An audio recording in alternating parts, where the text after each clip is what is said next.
అధ్యాయం 9. మరియు అది బయలుదేరిన తర్వాత జరిగింది. యోసేపు ఇజ్రాయేలీయులు లెక్కించబడ్డారు మరియు గొప్పగా అభివృద్ధి చెందారు. మరియు అక్కడ మరొక రాజు లేచాడు, యోసేపును ఎరగని ఈజిప్టు.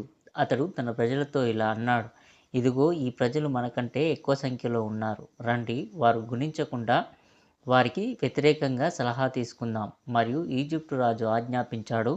అతని ప్రజలందరూ ఇలా అంటారు, అతను కాచిన ప్రతి కొడుకును నదిలో పడవేయండి, కానీ ఆడవారిని బ్రతికించండి. మరియు ఈజిప్షియన్లు వారి రాజుతో ఇలా అన్నారు, మనం వారి మగవారిని చంపి వారి ఆడవారిని మన దాసులకు ఇవ్వడానికి వారిని ఉంచుకుందాం. భార్యలు మరియు వారి నుండి పుట్టినవాడు ఈ దాసుడై మనకు సేవ చేస్తాడు. మరియు ఇది లార్డ్ ముందు చాలా చెడుగా కనిపించింది, ఎలోహిం ముందు చాలా చెడుగా కనిపించింది. అప్పుడు ప్రజల పెద్దలు దుఃఖంతో ప్రజలను సమావేశపరిచి దుఃఖిస్తూ మరియు విలపిస్తూ ఇలా అన్నారు, మా భార్యల గర్భాలు అకాల పుట్టుకతో బాధపడ్డాయి, మన ఫలాలు మన శత్రువులకు అందజేయబడ్డాయి, మరియు ఇప్పుడు మేము నరికివేయబడ్డాం. అయినప్పటికీ ఏ వ్యక్తి తన భార్య దగ్గరికి రాకూడదని, వారి గర్భఫలం అపవిత్రం కాకుండా మన ప్రేగులు విగ్రహాలను సేవించకూడదని మాకు ఒక శాసనాన్ని నియమిద్దాం. దేవుడు ఏమి చేస్తాడో తెలుసుకునే వరకు పిల్లలు లేకుండా చనిపోవడం మంచిది.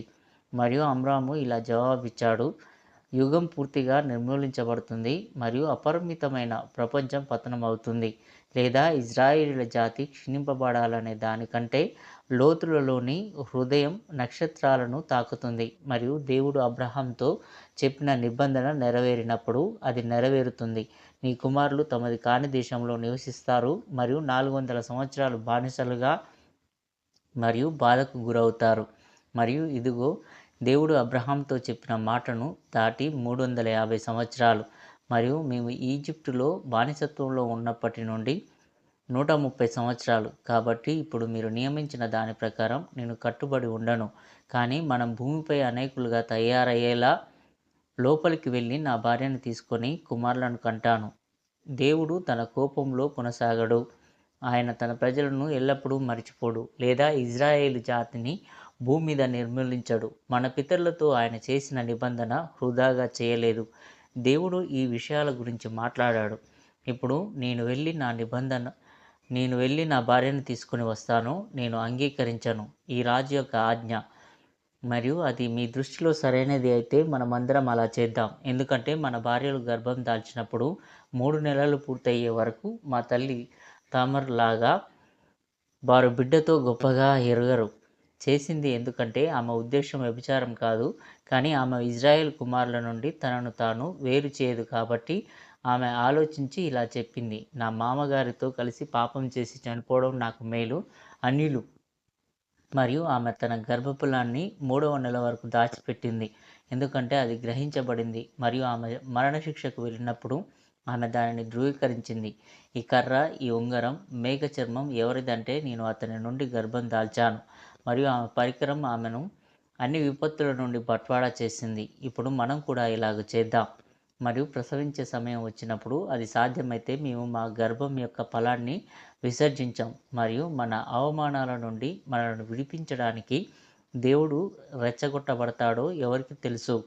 మరియు అమ్రాము తన హృదయంలో ఉన్న మాట దేవుని ఎదుట సంతోషపెట్టింది. మరియు దేవుడు ఇలా అన్నాడు, ఎందుకంటే అమ్రాము యొక్క ఆలోచన నా ముందు సంతోషకరమైనది, మరియు అతను నాకు మరియు అతని పితరులకు మధ్య చేసిన ఒడంబడికను వ్యర్థం చేయలేదు. కాబట్టి ఇప్పుడు ఇదిగో, అతని నుండి పుట్టినది శాశ్వతంగా నాకు సేవ చేస్తుంది, మరియు అతని ద్వారా నేను యాకోబు ఇంటిలో అద్భుతాలు చేస్తాను. మరియు నా ప్రజలకు నేను ఎవరికీ చేయని సూచనలను మరియు అద్భుతాలను అతని ద్వారా చేస్తాను. మరొకటి, మరియు వాటిలో నా మహిమను ప్రదర్శిస్తుంది మరియు నా మార్గాలను వారికి తెలియజేస్తుంది.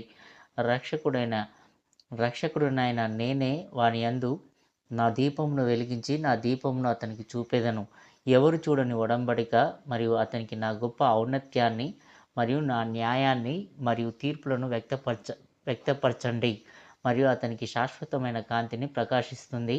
పురాతన రోజుల్లో నేను అతని గురించి ఆలోచించాను. నా ఆత్మ ఈ మనుషుల మధ్య ఎప్పటికీ మధ్యవర్తిగా ఉండదు, ఎందుకంటే వారు మాంసం మరియు వారి రోజులు 120 సంవత్సరాలు. మరియు లేవి గోత్రానికి చెందిన అమ్రాము వెళ్ళి తన గోత్రానికి చెందిన ఒక భార్యను పట్టుకున్నాడు. అతను ఆమెను పట్టుకున్నప్పుడు మిగిలిన వారు అతని తర్వాత తమ భార్యలను పట్టుకున్నారు. ఇప్పుడు అతనికి ఒక కుమారుడు మరియు ఒక కుమార్తె ఉన్నారు. మరియు వారి పేర్లు ఆరోను మరియు మిరియా.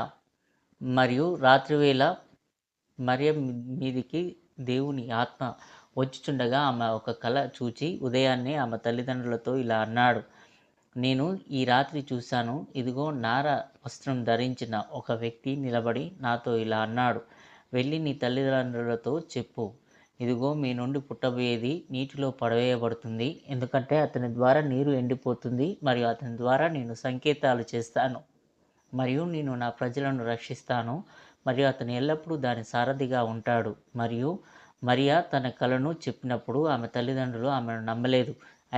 అయితే ఐగుప్తు రాజు మాట ఇజ్రాయేలీలకు వ్యతిరేకంగా ప్రబలంగా ఉంది మరియు వారు ఇటుకల పనిలో అవమానించబడ్డారు మరియు అణచివేయబడ్డారు. అయితే యెచబెతు అమ్రామును గర్భవతి అయి బిడ్డను తన కడుపులో దాచుకుని 3 నెలలు దాచిపెట్టును. నది నేరుగా మరియు ఆమె తన బిడ్డను తీసుకుని అతనికి ఒక బెరడుతో ఒక మందసం చేసింది. పైన్ చెట్టు మరియు నది అంచున మందసాన్ని అమర్చండి. ఇప్పుడు ఆ బాలుడు దేవుని ఒడంబడికలోను అతని శరీర నిబంధనలోను జన్మించాడు. మరియు వారు అతనిని వెళ్ళగొట్టినప్పుడు పెద్దలందరూ సమావేశమై అమ్రామ్తో ఇలా అన్నారు, మన ఫలం పొందడం కంటే పిల్లలు లేకుండా చనిపోవడం మాకు మేలు అని మేము చెప్పిన మాటలు ఇవి కాదా? నీళ్ళలో పడవేశావా? మరియు వారు అలా చేసినప్పుడు అమ్రాము వారి మాట వినలేదు. అయితే ఫరో కుమార్తె కలలో చూసినట్లుగా నదిలో కడుక్కోవడానికి వచ్చింది మరియు ఆమె పని మనిషి మందసమును చూచి ఆమె వారిలో ఒకరిని పంపి దానిని తీసుకుని తెరవను మరియు ఆమె బిడ్డను చూసినప్పుడు మరియు ఒడంబడిక వైపు చూసింది, అంటే అతని శరీరంలోని నిబంధన. ఆమె ఇలా చెప్పింది, అతను హెబ్రీల పిల్లలకు చెందినవాడు మరియు ఆమె అతనిని పట్టుకుని పోషించను మరియు అతడు ఆమెకు కుమారుడయ్యను మరియు ఆమె అతనికి మోషే అని పేరు పెట్టెను. కానీ అతని తల్లి అతనికి మిల్కీల్ అని పిలిచింది. ఆ పిల్లవాడు పోషణ పొంది అందరికంటే మహిమాన్వితుడయ్యాడు. దేవుడు అతని ద్వారా ఇజ్రాయేలీలను విడిపించాడు. ఫుట్నోట్స్: ఈజిప్షియన్లు హిబ్రూ అమ్మాయిలను వివాహం చేసుకోవాలని కోరుకున్నారని కోహ్ను ఉటంకించిన మిద్రాస్ అంగీకరించింది. జాసర్ మరియు ఇతర అధికారులు కూడా ఈజిప్టు డిక్రీ ప్రకటించబడినప్పుడు అమ్రాము ఇతరులతో సమానంగా తన భార్యను దూరంగా ఉంచారని కూడా చెప్పారు. హిబ్రూయిజం మళ్ళీ వస్తుంది మరియు బహుశా తమర్. ఇక్కడ రచయిత మొదట ఇజ్రాయిల్ యొక్క గత చరిత్ర నుండి ఒక కథను ఉదాహరణ ద్వారా పరిచయం చేశాడు. ఇది తర్వాత అతని నిరంతర అభ్యాసం. ఇది ధృవీకరించబడింది, బహుశా సిబ్బందిని అందించారు మొదలైనవి. పిన్: మోషే మరణించినప్పుడు అతని వయస్సు 120 సంవత్సరాలు. మిరియాము దృష్టి: జాసర్ మరియు ఇతర ప్రాంతాలలో టాల్ముడ్ బాబ్ మెగిల్లా రాట్కిన్సన్. మిరియం మోషే జననాన్ని ప్రవచించింది. ఆమె కలలో చూసినట్లుగా. సాధారణ కథ ఏమిటంటే దేవుడు ఈజిప్టుపై గొప్ప వేడిని పంపాడు, తద్వారా ప్రజలు స్నానం చేయవలసి వచ్చింది. ఒడంబడిక జాటికన్: మోషే సుంతి చేయించుకొని పుట్టాడని మిద్రాషిం, కోన్ ఎల్సి అంగీకరిస్తున్నారు. మెల్చిల్, సిన్సెల్లస్ మరియు సెడ్రేనస్ అతనిని అతని తల్లిదండ్రులు మెల్చియాస్ పిలిచారని చెప్పారు. క్లేమెంట్ ఆఫ్ అలెగ్జాండ్రియా: వారు అతన్ని అయోసీమ్ అని పిలిచేవారు మరియు అతని ఉద్యోగం తర్వాత 3వ పేరును కలిగి ఉన్నాడు.